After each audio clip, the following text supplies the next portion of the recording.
Yes, guys, welcome back to the Irish Hotspur with your boy, Big Dave.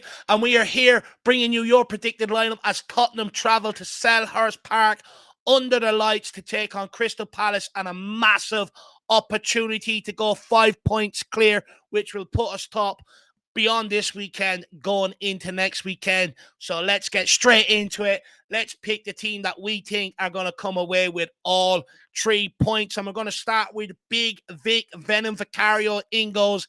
I'm going to call it now, the best goalkeeper in the Premier League so far this season. He's already kept 4 clean sheets. Hopefully a 5th one coming out tonight to his name, and he will definitely get all the plaudits he deserves. Now let's move on to the big dog, Udogie at left back. I know there's a lot of sort of questions around his fitness. Postecoglou didn't really give a solid answer in his press conference. He sort of just said that we're going to use another 24 hours to monitor him. However, I think it could be a bit of mind games, and I'm going to go and stick with the big dog, Udogie at left back. Now, moving on to right back, we will stick, of course, with Pedro Porro. A lot made this summer. Could the guy adapt? Well, I mean, he has adapted so much that even Tim Sherwood has come out with praise for him, despite criticising him last year. Also, one thing on Pedro Porro is, recently, the last few games, I have been disappointed with him going forward. I think he's lost that in his game a little bit. I don't think he's contributed. He hasn't shown that maybe that cutting edge that he once had, over some other games so far this season. I think tomorrow we really need that from him. We really need every player's on it from all angles. So I'd like to see more of Pedro Porro going forward for this game. Now, moving into the centre-back partnership, I'm going to bring both of them up at once here. And we're going to stick with Rombom and Van der Tonghen at centre-back. I mean, no striker is going to have an easy day coming up against these two. If you want to play it into feet, you want us to get physical, no better physical defender in world football than Romero.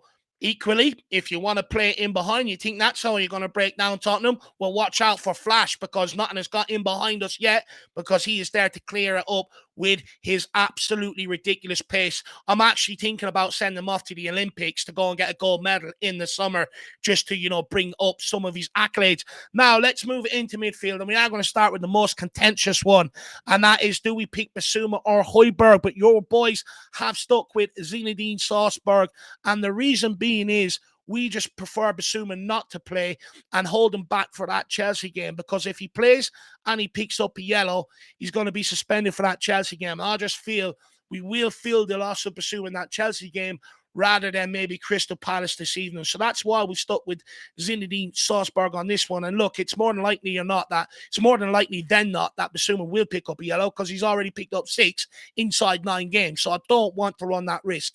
But Hojbjerg, shown against Fulham, a worthy replacement. Despite all the talks, can he play Ange ball?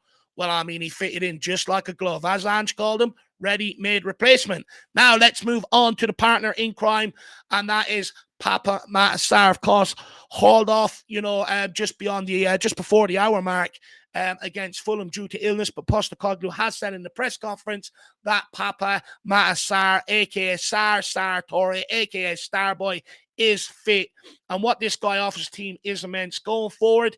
Outside of Madison and Son, he's got he's up there with the most shots, but also defensively, you look at that highlight against Fulham, the ground he made up to get back and deal with that ball into the box. That shows exactly why the kid is in the team. So more of the same from Sarr Torre.